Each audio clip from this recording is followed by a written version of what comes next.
I gotta say, Loner Box and Adam are like living on completely different planets, pushing false information because they don't even know that what they believe is false. Loner Box saying that the Democrat Party hasn't gone radical and the Republican Party has is just demonstrably false. Pew Global Research has done research on this where they've proven that that's false. Welcome everybody to the official relaunch of the Hippy Dippy Roundtable after a 2-year hiatus.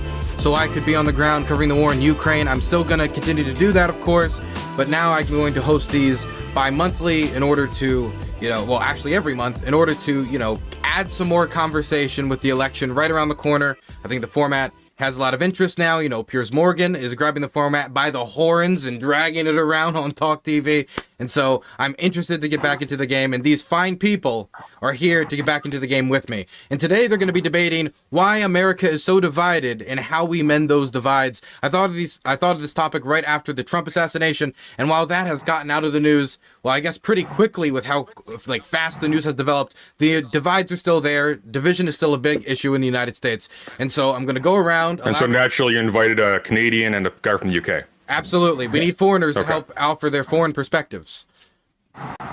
Thank you for being our token foreigners. Now, we're going to debate these issues, but first, I want to make sure we go around and have everybody introduce themselves. Now we're going to throw it over to Lonerbox.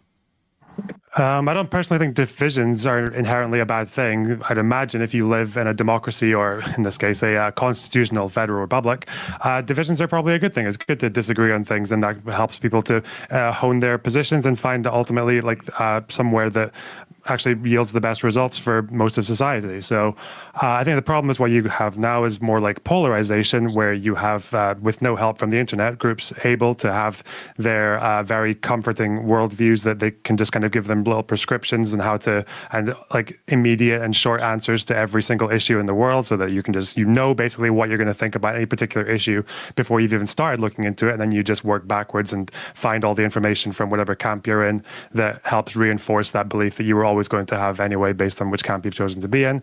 I would say both sides are to blame for this in a little bit when it comes to extremes, but the fact is the Democrats, for the most part, kept their crazies out. They have mostly rejected the insane wishes of the very, very far left in America, whereas the Republican Party is completely taken over by the likes of Donald Trump. Still, you have 70% of Republicans who think the last election was stolen.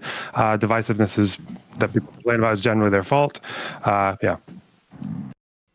Yeah, so I think you can draw a direct line from Donald Trump's entry into American politics to the division we see today. And I think it was only amplified by social media. We could probably all agree on the social media piece. I don't know about that. But when it comes to Donald Trump, in 2012, his claim to fame in American politics was saying that Barack Obama wasn't born in America. He convinced a large portion of the country Obama wasn't born in America. A decade later, he's boosting Laura Loomer posts about Kamala Harris's birth certificate. But we can go to 2016. Donald Trump had the RNC chanting, "Lock her up." Michael Flynn comes on stage. Michael Flynn leads a "Lock her up" chant. And if conservatives in here are going to try to claim that Donald Trump never said "lock her up," I have the receipt, so I'd be careful with that one.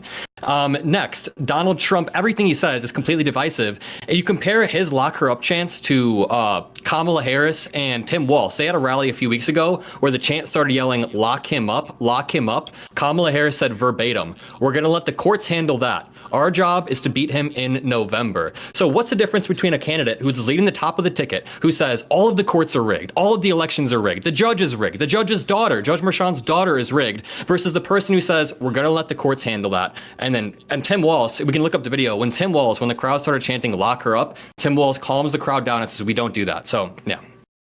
The idea that the two parties also, Hake says that everything that Donald Trump says is reasonable. Do you think Obama was not born in America? I love how this is a panel on what is the cause of the divisions in America, and half the panel, I think 3/4 of the panel, is just like fuck the other party. It's beautiful. Yeah, it's my thing. So I want to go after that a little bit too on both sides. So the idea that Kamala Harris has been just like anti-lock 'em up as a narrative as a whole, it's sort of the issue I have with Democrats acting like Democrats have been so civil this whole time.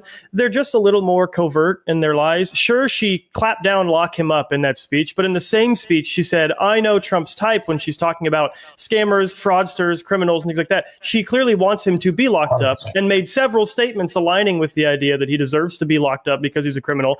But then just when they say to lock him up, she's like, let's let the courts handle that. She clearly is making a stance that she thinks he should be locked up, but she's more covert about it, which is fair. That is good. That's right. Do you disagree that Trump is a criminal?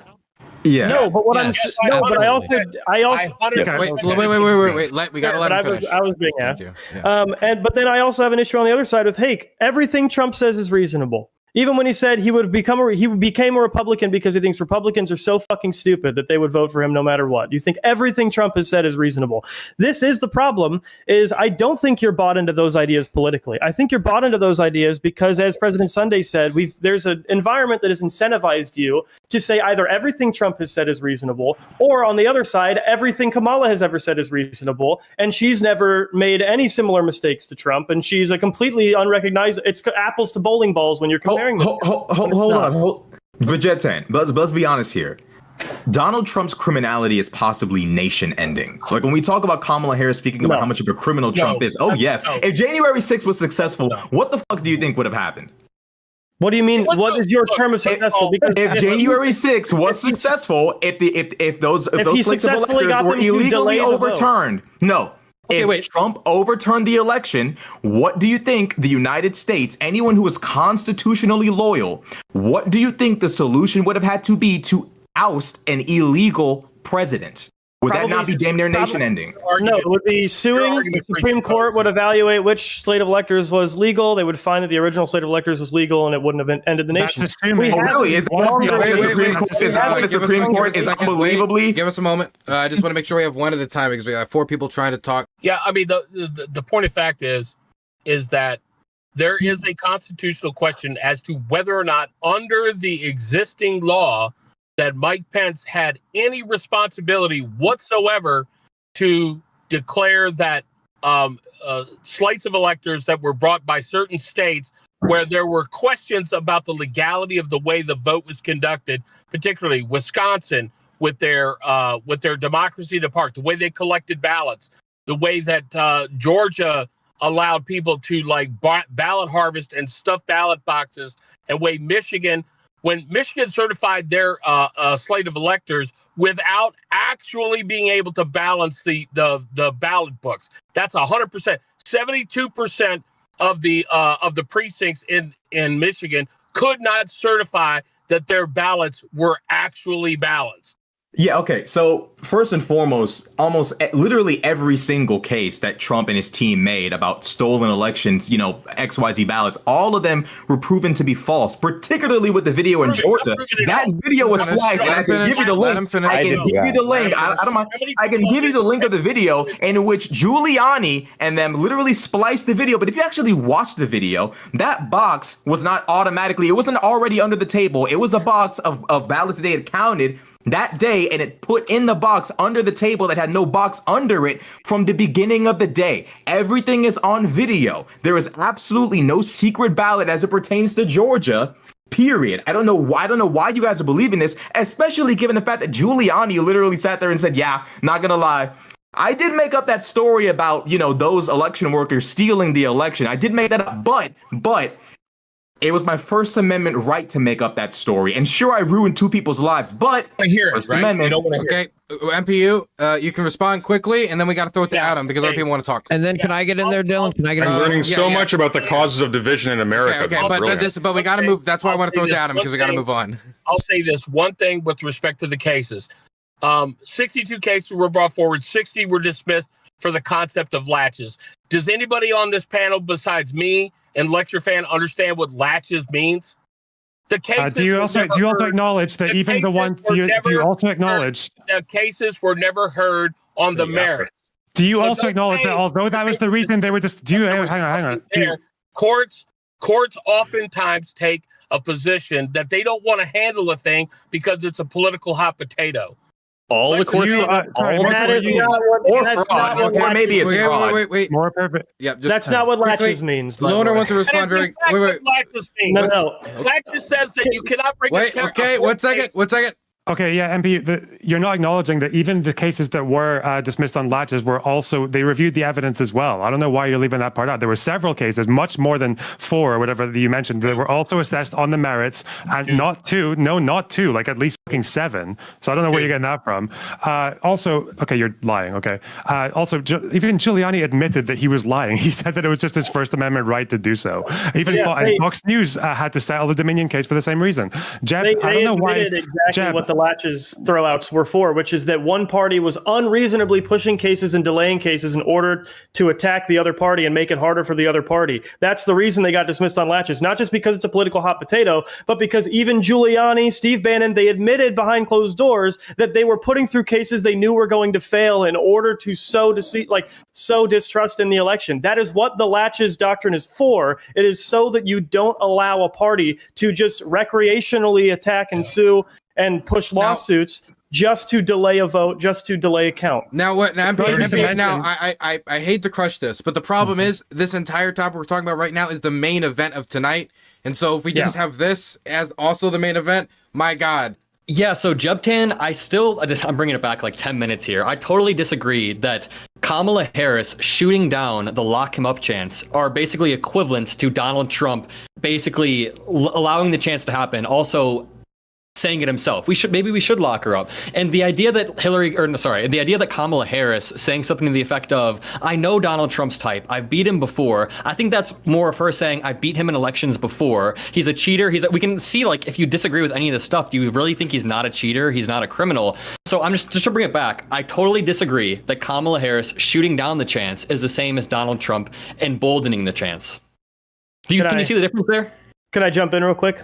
Okay. So the issue is, and the issue lies in your recollection of the speech. You left out the parts where she describes that he is a criminal, deserving of being locked up. When she says, I know his type, she's not saying I've beaten him before. Did she say he's deserving of being locked up? Yes. She's saying, as a prosecutor, I know Donald Trump's type. She is literally saying, I prosecuted and maybe she knows the type of guy that has 34 indictments. She knows the type of dude that has 34 indictments, and he's not fit to be president. Just admit that she thinks he should be locked up because she thinks he's a criminal. But how is it? But it's not divisive for her to say that. Can you admit that Kamala Harris will never explicitly say lock him up in the same way Donald Trump? Wait, if it's not divisive, one at a time, please. If it's not divisive, why did Adam feel the need to leave that out and claim that she doesn't want him locked up? Because it doesn't really matter what he says, because the reality of the situation is, like we just established. One second. If you're both talking at the same time, I can't hear anything.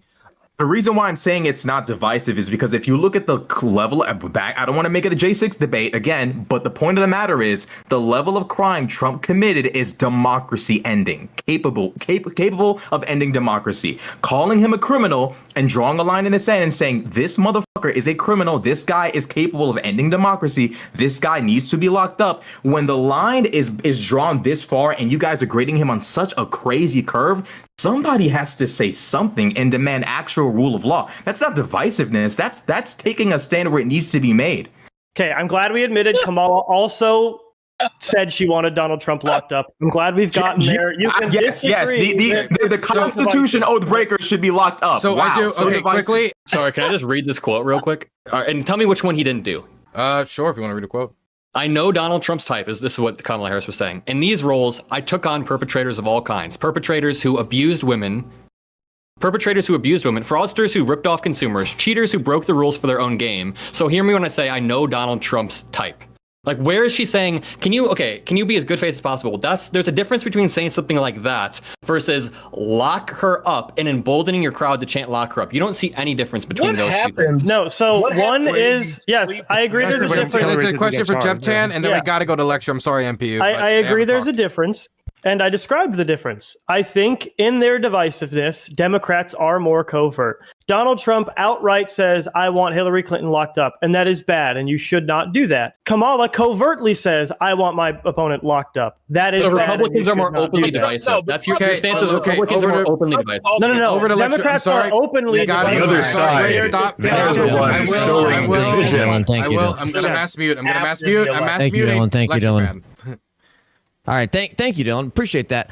I gotta say, Loner Box and Adam are like living on completely different planets, pushing false information because they don't even know that what they believe is false. Loner Box saying that the Democrat Party hasn't gone radical and the Republican Party has is just demonstrably false. Pew Global Research has done research on this where they've proven that's false. Adam Laxalt, Adam Mockler, sorry, I got your name wrong, but you're clearly like just a TDS guy. I don't know if you've been diagnosed. Hey man, earlier you said something about, or if you actually like believe what you had, or if you just don't know the history of the divisiveness began, because it actually began in 2008 when Barack Obama first started.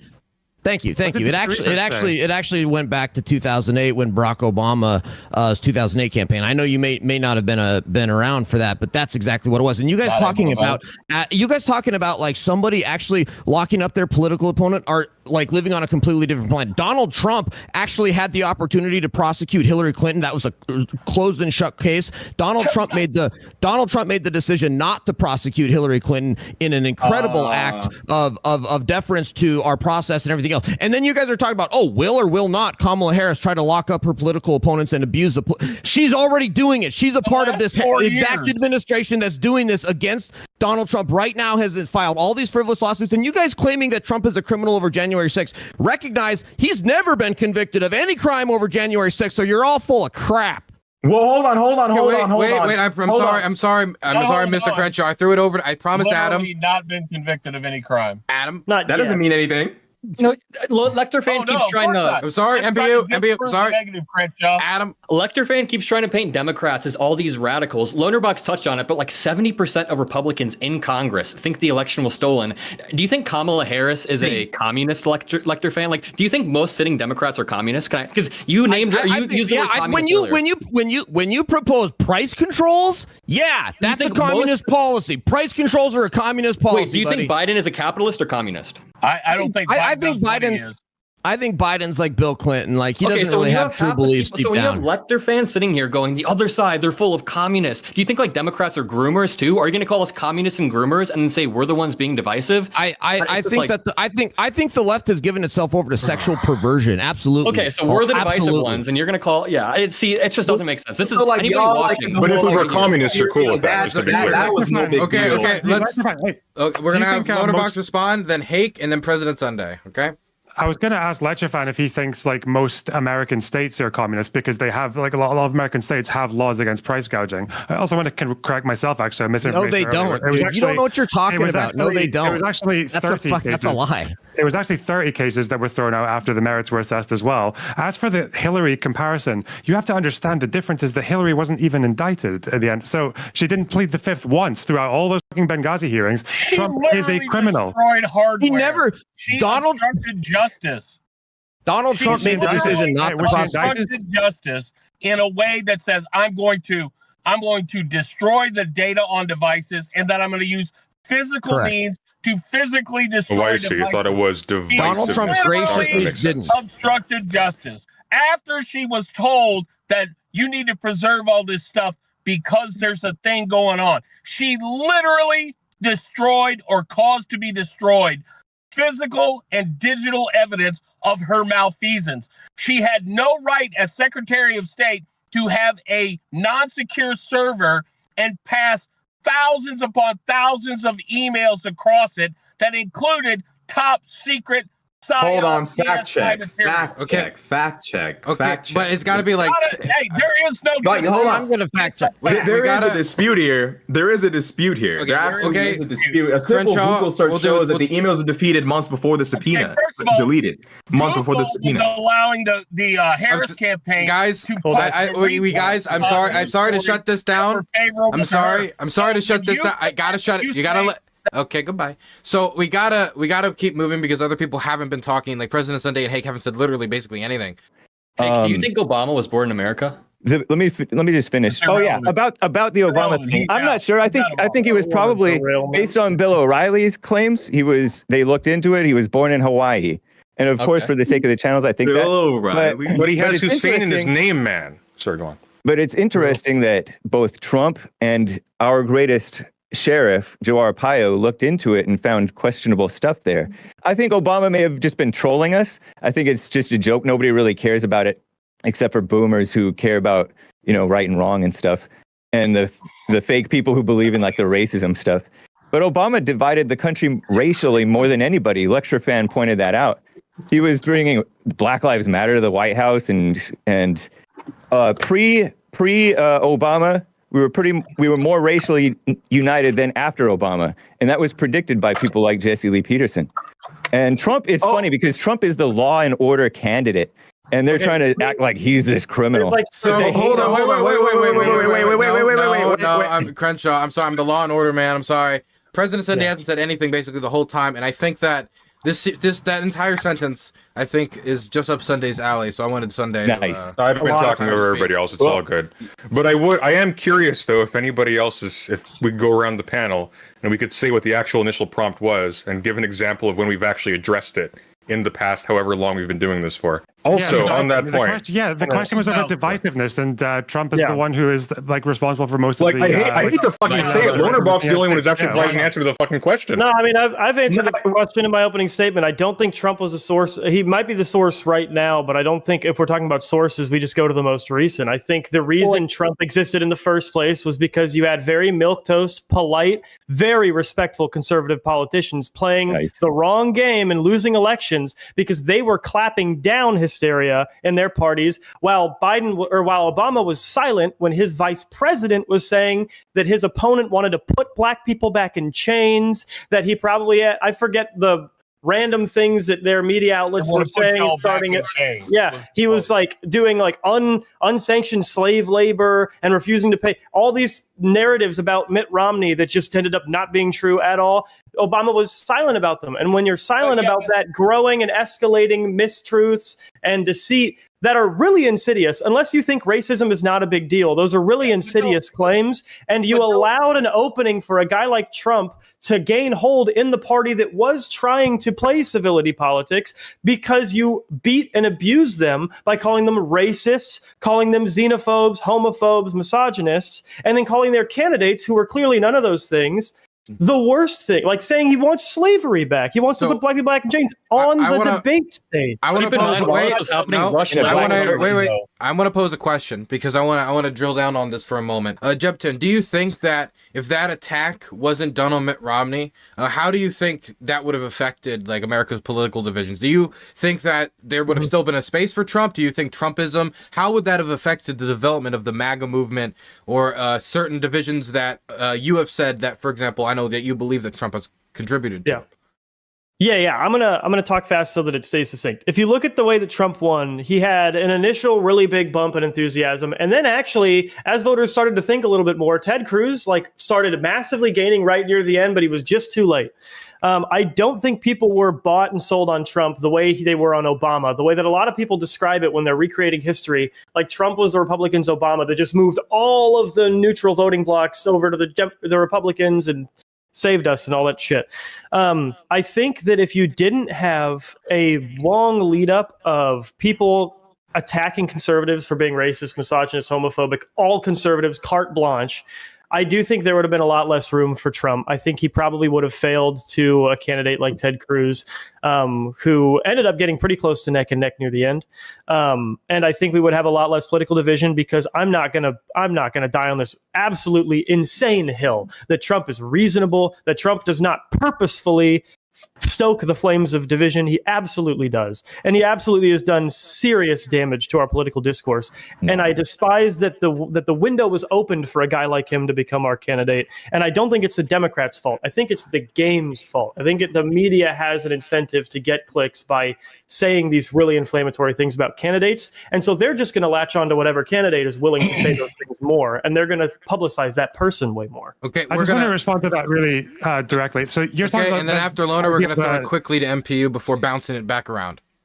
So that objection, but then obviously if I wanted to do what you were saying, I could go with the Democrats and say, well, they had a reason to get inflamed because of how many times they were called communists by the Republicans, or how many times during the Iraq War, they were all accused of being traitors who hated the troops and all this shit. So, but then again, that would be a very retarded defense because at the end of the day, we're adults and we have to, you don't just forego the principles of democracy and everything else just because the other side's being mean to you. At the end of the day, Biden did say something very stupid about how some stupid law that Romney wanted to pass would put people back in chains to a largely black audience. But Trump made that character his entire political platform. That's something the Democrats have not done. He made the winning formula his platform, and I can blame him for doing that on a moral principle level, but I can't blame, like, when I'm looking at the like a meta analysis of how politics has moved, I can't blame politics for moving toward the direction of the winning formula. And I agree.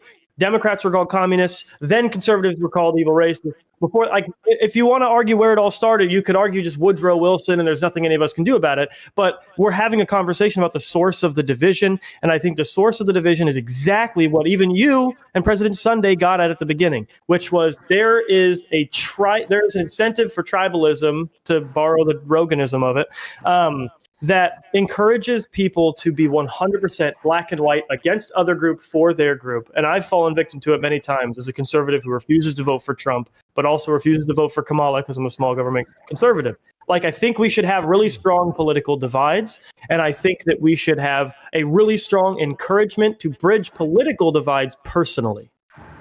We're going to throw it over to MPU quickly. Yeah, so the idea about when this started really gets mostly to the point. I mean, yeah, Jebtan, you're correct.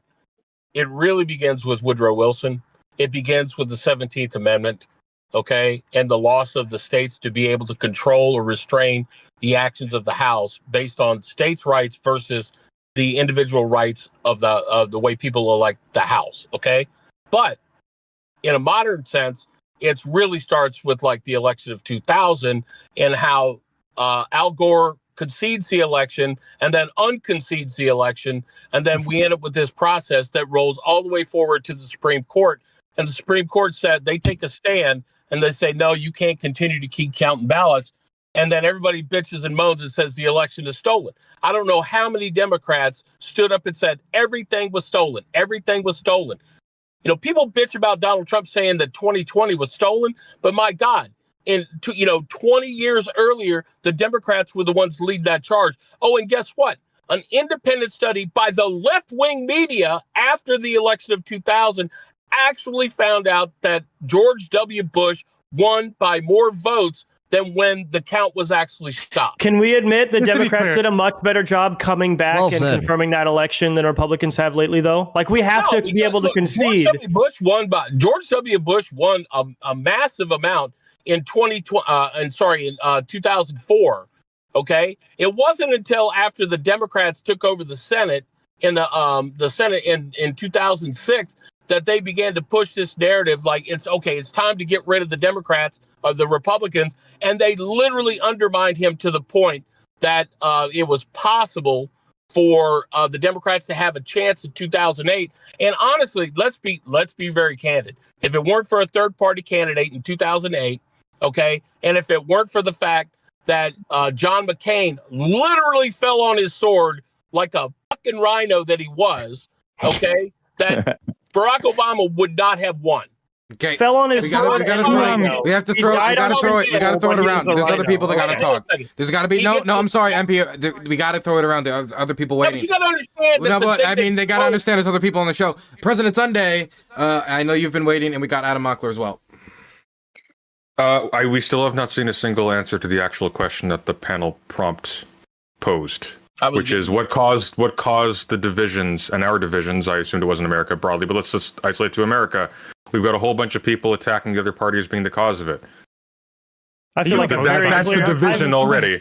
I've pointed out a very clear answer, I feel like, several times. Okay, well, I think it's the media's incentive to cover candidates that are more inflammatory than the other candidates. I think that's what caused the incentive. You can argue that incentive was caused. But that's just restating what I said. That's not actually pointing at the actual cause. That's I think the cause is. Yeah, I think that is a cause. I also pointed out. I think the media's lack of journalistic. No. The media can only do that, presuming there's already a division in the first place. Obviously, it doesn't have a side to pick. I disagree. 100%. Presumably that there's. I think the media can absolutely manufacture narratives and inflame them. I think they've done that. Of course it does, but it has no bearing on the question.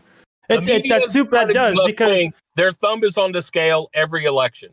if we're agreeing, President Sunday, that the issue isn't political division's good. The issue is more personal divides that are entrenched in our sort of. When you have only binary political division, we're not talking about a lack of. We're not talking about political division in the positive sense. We're talking about an absence of other political divisions to give people more fine-tuned interests that would cause. I don't think we only have binary political. So you're a parliamentarian? No, I think the GOP has divisions within itself. I think the Democrat Party has divisions within itself. I don't think we have binary political divisions. I think we have binary personal divisions because the media creates artificial narratives of all the political divides within the Democrat Party have to unite against the democracy-ending Republicans, and the Republican divisions all have to pair together against the socialist, communist, Democrat evil people. It's like, I think the media takes but that's not untrue though. Here's the problem though. You're taking me to be saying that that's artificial. That's not untrue though.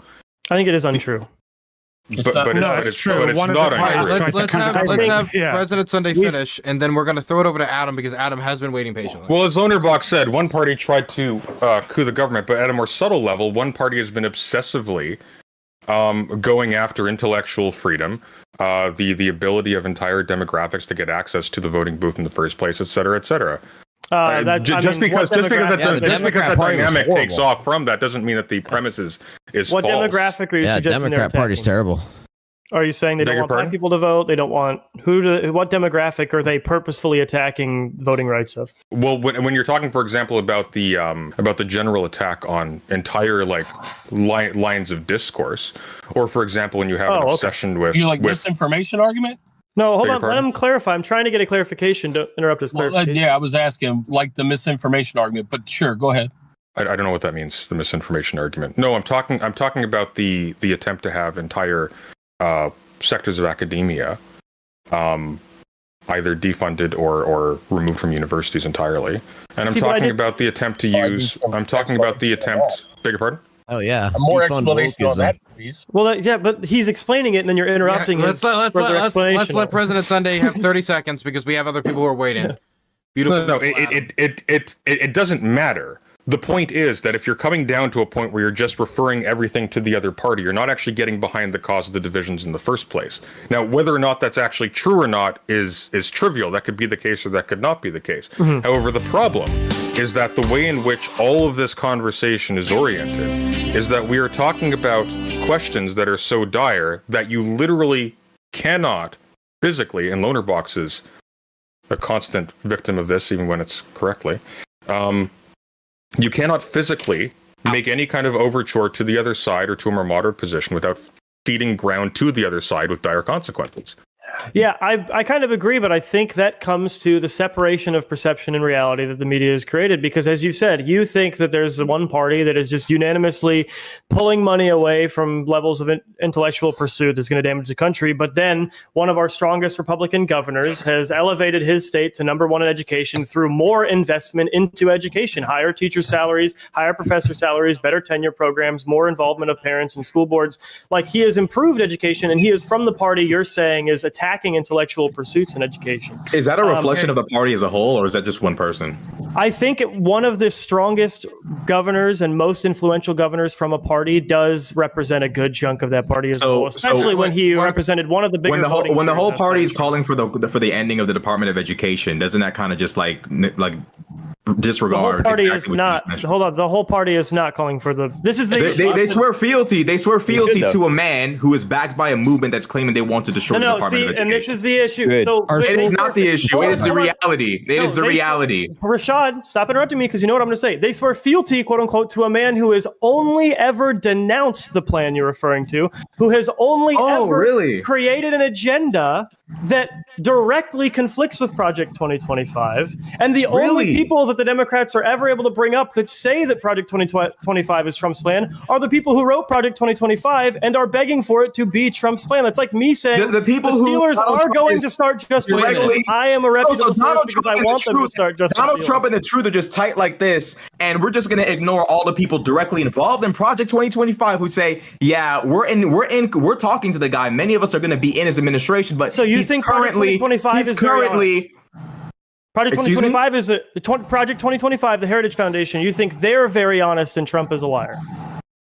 Because you're saying do you deny the obvious? Do you deny the fact that there is a connection between Trump's administration and them? He knows who they are. He associates with them. He talks about how their movement and their plans directly align with his. And then when they release Project 2025. Except when he talks about so when Trump says anything, regardless of any sort of conflicting information to the contrary, we're going to ignore that and instead believe whatever gives him the best image. The issue, Rashad. Okay, wait, you are only accepting information. That's effectively what you're doing. I'm sorry to shut this down, but I'm sorry to shut this down, but other people have been waiting very patiently. It's such a direct attack. Okay, you guys have over to Adam. The entire reason the Project 2025 thing started is because I think Rashad said they want to eliminate the Department of Education. Did you say that? And then Jeb Tam said that's not why it started. They started attacking Project 2025 because it wanted to push like unprecedented power to the executive. That's why they started attacking. No. I mean like 2 minutes ago. Were we talking about the Department of Education? Yeah, we were. Yes. Donald Trump has said he wants to abolish the DOE. That is not coming from Project 2025. Yeah, because you know what? Our schools were better before we had a federal. Look it up real quick, Jeb Tam. But also, so we just destroy an entire department to solve what problem exactly. I just want to clarify that Donald Trump wants to abolish the DOE. As did Reagan. Wait a second. I can't hear Adam, so please. Let me take it back like 5 minutes. Jeb Tam, didn't you say something to the effect of the Republicans got more divisive because they were copying the winning model from Democrats?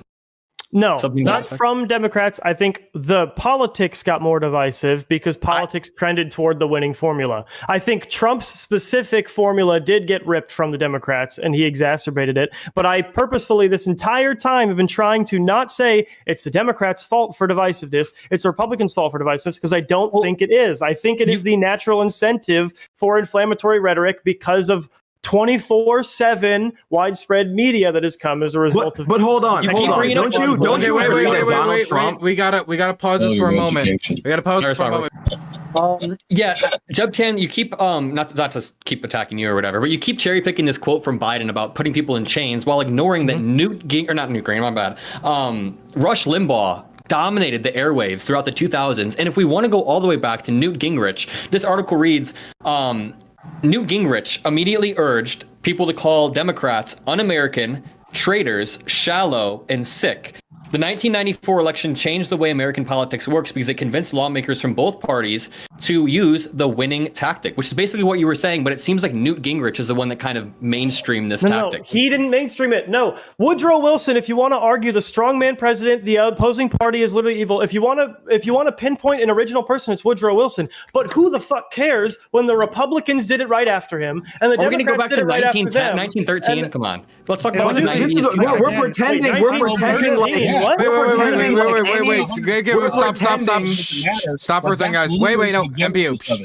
Hey, that was a barbed question in response, and I want to hear the answer to that. Adam just said, Woodrow Wilson? Really? That's like 100 years ago? Is Trump divisive because Woodrow Wilson was... Yes. What did Woodrow Wilson... That's really your best example? Okay, hold on. Wait, stop. Crenshaw. I just said that he's going to respond, so he's going to respond. It was a barbed question, so he gets a chance to respond. Jeb? Yes, thank you. Yes, history happens over a long period of time. I could also say Kamala's current stance on banning AR-15s comes from U.S. versus Miller and U.S. versus Heller, one of which happened before 1913. History happens over a long period of time. And for things to get so extreme as they have now, they had to have been ramped up over a long period of time. I think technology has made that exponentially faster, and that's why I don't think it's any party's fault. I think it's the 24/7 news cycle's fault. We've never had a 24/7 news cycle before the 2000s. Okay, can I just kind of can I just try to steal on what you're saying, and then we'll move on from that, because it sounds like you're saying then that because of this 24/7 media we have is that basically it's like a bipartisan issue where the media is incentivized to leapfrog each other in terms of sensationalizing and polarizing, and that's why you get that problem, and Trump just rode that wave. Is that more or less your argument? I appreciate that, Steelman. Yeah. So I've Steelman it. Now I'm just going to take it apart because again, it's not a partisan issue. Because when it comes to, even if that were the case, then Trump is still the one who took that and chose to took that of his own volition. And if people who support him chose to support him and make that deal with him to be the leader of the Republican Party, he's the one that did that of his own volition. He's the one who, and also Fox. If we're talking about the media, Fox News. I don't know what the Democrat equivalent of this is, but Fox News knowingly lied about the Dominion case, and so they did because they didn't want to lose their viewers to Newsmax. Just stop. That's why it's a one-sided issue, and that's why. And that's why I'll say one more thing. Come on, chill. One more thing. I'm just saying, inflammatory rhetoric isn't a bad thing if what you're saying is true. When people say one side is a threat to democracy or Democratic Federal Republic, that it's because it's true because he didn't accept the result of the election. The issue is not everything they've been saying. And he tried to overthrow the system. Not everything they've been saying is true, though, is the problem.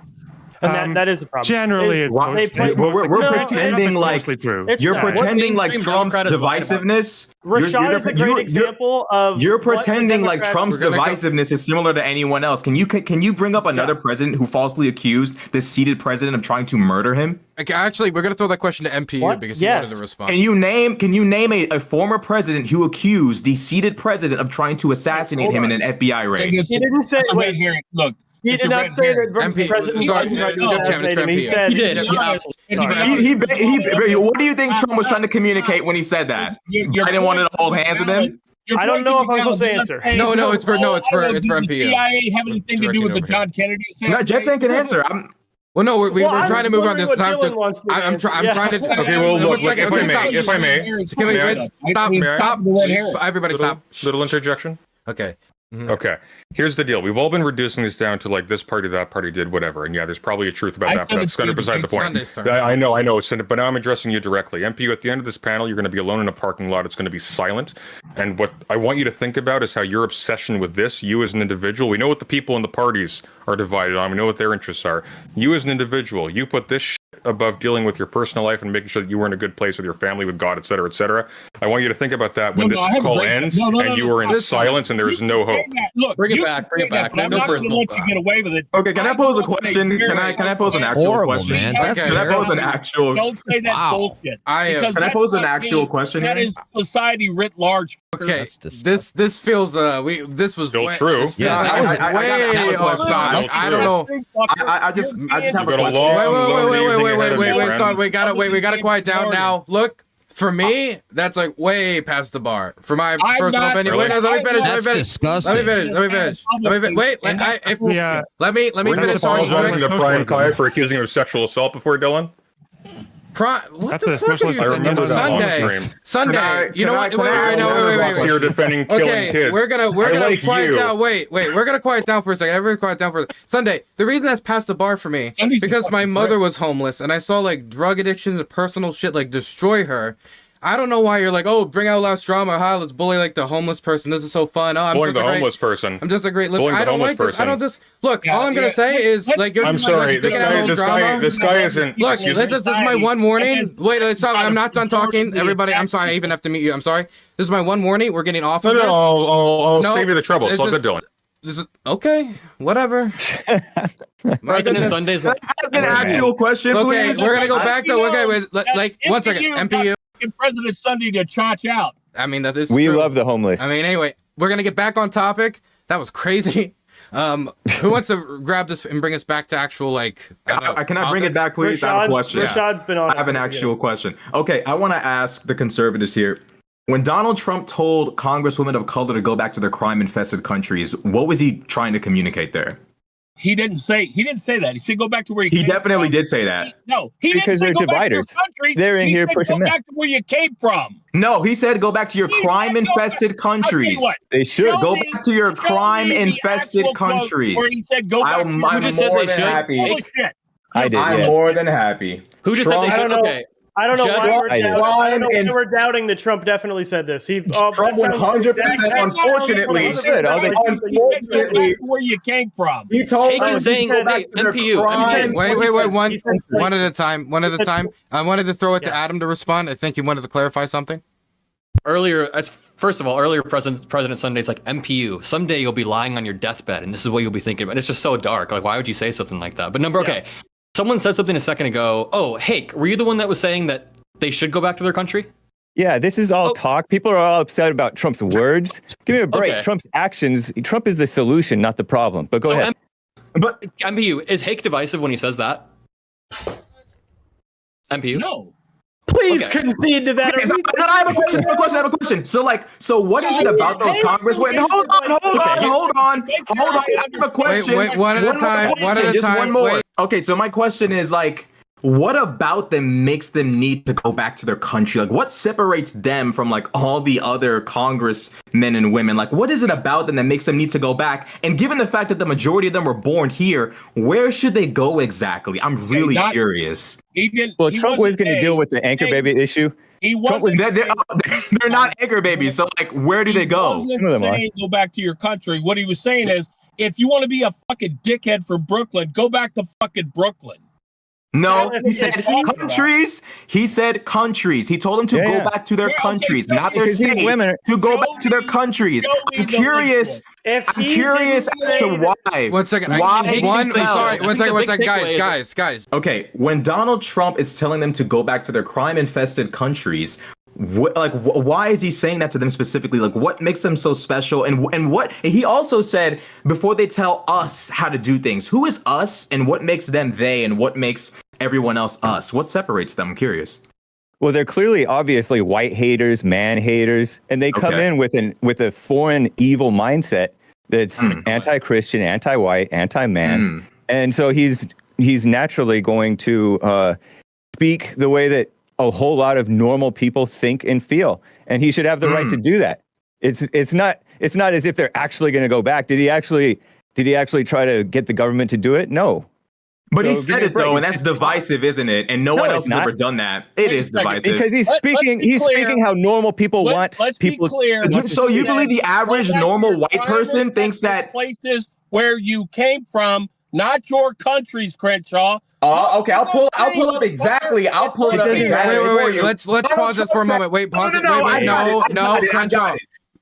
Let me clarify what he said. He's lying. Okay, wait, no, I want to clarify one thing. Wait, let me be quiet. Let me be quiet. Okay, I'm going to mute you both because I see the disagreement, okay? And I'm going to boil it down to its purest form. So, MPU, you're saying that when he says they came from, that doesn't mean their countries. Where Crenshaw, you're going to say, I assume that that's not the case, that he means their countries when he says that.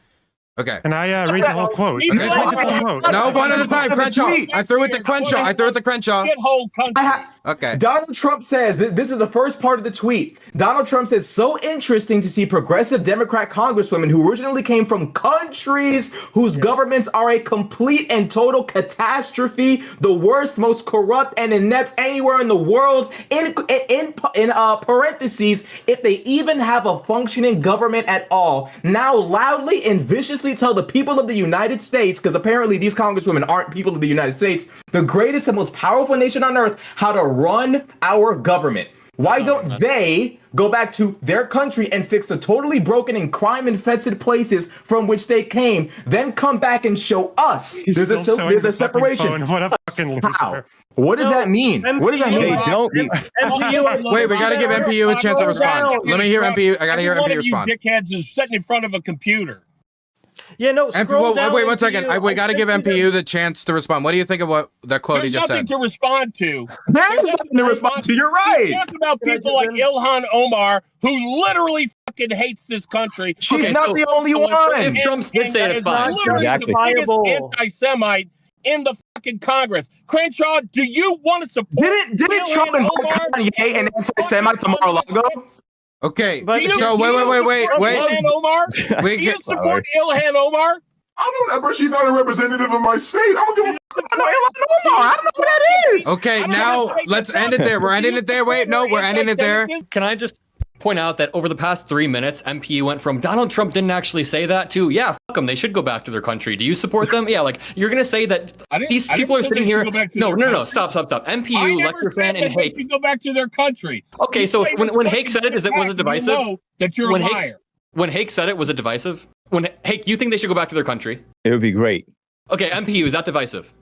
If they don't want to fucking be in this country and be a contributing part of society, yeah, they should go the fuck back.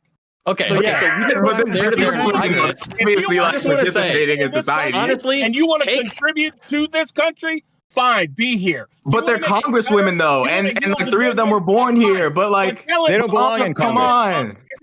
I just find it really annoying that people like Hake, Lecter fan, and MPU. on. You know, Hake and Lecter fans seem like nice people, but they've been gaslighting us this entire panel. Lecter fans' opening statements was calling Democrats communists, saying Joe Biden is a communist. Hake made up a new term. Hake thinks that they should go back to their country. Like, just say it one more time. Ilhan Omar should go back to her country, right? Do you think that Muslims should be banned from coming in, Hake? Because you guys are going to sit here and say that we're the divisive ones, and then Hake is going to be like, no, we should deport everyone. We should, like, it's just so annoying how you guys are going to sit here and gaslight us. We should deport Those are not every divisive. illegal alien. We should. The truth is divisive. The truth is naturally going to be divisive, just as lies are divisive. You divide based on what's right, as Jesus did, as Trump is doing, and then you divide based on lies, which is what the Democrats and the rhinos are doing. Kissing up feel you. Really nice. Let's let Hutch finish. Wait. Let's Hake finish. He hasn't talked much this show. And then I can go. Yeah, Hake, you didn't get to finish. I didn't hear at the end. Oh, yeah. So I think that to answer that one, I think Jeb's question, yes, I think Republicans might really be stupid if that's a real Trump quote,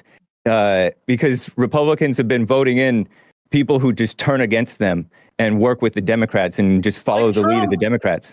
Ooh, And cooperation. It is, I love cooperation for what's right, but not just catering. And it is human nature to divide. I don't join into this blaming of the media stuff, because if the media were not exploiting evil human nature, if we didn't have the evil human nature within us, the media couldn't do anything. And it's not just the media. People are both spoiled and strained right now.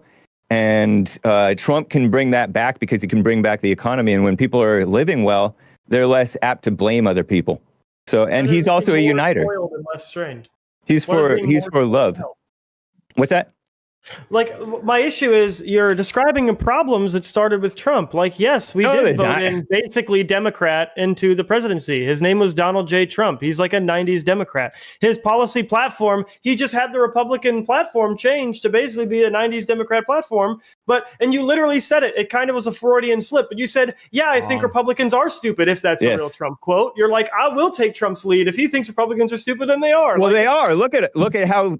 Look, we voted for McCain. We voted for Mitt Romney. I'm glad they lost. This is the other ridiculous thing. Yeah. Insurrection? Yes. No, McCain? Oh, no. Romney? Oh, no. Insurrection? Give me a break. This can be done so fast. Let's let Jeb finish, and then I got to pose the question. Okay. Sorry. I need the cognitive dissonance to be bridged, but it takes effort from you guys to do so. MPU, do you realize the separation from reality that you demonstrate when you say McCain died on his sword but is a rhino? You're literally admitting that he died on principle and then accusing him of being unprincipled as a result. Like, these are the guys we want to elect. There's a difference between dying on your sword for a principle that upholds the Constitution and then being one that just simply, I came to Congress as a broke dick motherfucker and then I left as a multimillionaire. What sword did he die on? What part of the Constitution? What part of the Constitution? I want to hear. I want to hear that question from Jeb Tan's question. I want to hear. Can I hear the? Can I wait? No, wait. Yeah, that question. What sword do you think McCain died on? When you say he died on his sword, what are you referring to specifically? McCain thought that he was doing the right thing, which is fine, except he literally sold out the Constitution. In what way? He could have literally ended Obamacare, which was an unconstitutional bullshit program, and he chose not to do it on his fucking deathbed.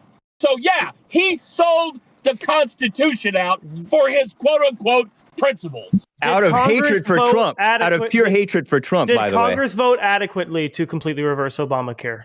They Congress did it with the 60-vote majority that cost them the 60-vote majority. You fucking ain't right, they did it, but they did it with Democratic support, not with Republican support.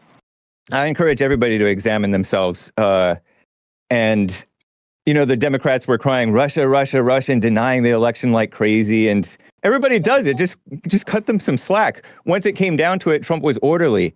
And that's how boomers and Christians and conservatives are. So What was Trump doing for those 3 hours when all the goons were up inside the Capitol? I'm assuming. I don't know. I don't care. You don't care? They were mulling around. The damage was already done. Hurt anybody? What did he I know. What was he doing for those 3 hours? And there's like diversity. That's true. Lecture fan brought it up. What about unemployment? What about fucking wage growth? The moment you turn your back on the Constitution, I don't give a damn about your presidency. The moment you turn your back, the moment you break your oath, for whatever you did as president, okay, the political oath and he wiped his ass with it. Okay, look. I know that we had a lot of heated debate today, and everybody here couldn't disagree with each other more. But I want to throw something out there. Obviously, this conversation in and of itself is an example of the amount of political divisiveness and polarization, as Loner Pox put earlier. So I wanted to ask you guys, how do we mend the divide? Should we mend the divide? And can we mend the divide? I would agree with Adam Mockler by saying, media literacy is a very big thing. I think also civics literacy is a very big thing. I think, watching Republicans go back to their districts and brag about legislation they refuse to actually support is never not insane to watch. I think that the division can be mended. It should be mended. But the only way it can be mended is for every single person who aided and abetted Donald Trump's insurrection and supported him after to go to prison. I think once that happens and people understand that there is a serious penalty for betraying the Constitution and that it will cost you possibly the rest of your life in prison, I think maybe we'll see a significant improvement in our nation's cohesion. So, yeah. I think to bang some drum that I think people are tired of hearing because they don't know what it means is critical thinking, I think, is the key to bridging the divide. Not critical thinking in terms of think and be critical of everything you've ever heard or looked at. Be critical of your own thinking. When you see a news article that gets you really angry at a group of people, analyze, are you angry at that group of people because it's true, or are you angry at that group of people because you've been presented a selection of facts that is designed to make you angry at a group of people? I think there are people on both sides in this conversation who are not critical in that context, and I think at least in political context, it's a really easy not to be critical in that sense. When I came to my sort of diagnosis that the media is the problem, it was a clinical diagnosis. I diagnosed it by treating it, and I treated it by looking at the different conversations I have and which ones are the best. It's the ones where people on both sides of the aisle will openly and proactively call out their own party's mistakes, call out their own media's lies, call out their own media's misinformation, and call out their own emotional biases in the conversation. And that tends to cure the issue, which created a clinical diagnosis of bridging this personal divide, not political divide, because political divides do not need to be mended, but the personal divide needs to be mended by proactively conceding whenever you have the opportunity to. Don't look at concessions as a loss. Look at concessions as an opportunity to bridge the gap in a personal conversation, because at the end of the day, none of us are winning or losing an election with the concessions we make in a conversation, but we can win or lose coalitions, friendships, and empathy from the other side if we refuse to make concessions when there's an opportunity to do so. And I've seen a lot of concessions on both sides where there were really great opportunities for very easy concessions to be made, not being made, mostly from my side. So I agree that it is my side's turn right now to play with the wheel of hardcore proactive political division. And the only way to mend that is to pull our hands off the wheel. I think as well as just media literacy, even like basic chronology helps. For example, if you knew about how time works, you would know that inflation spiked in 2022 at 9%.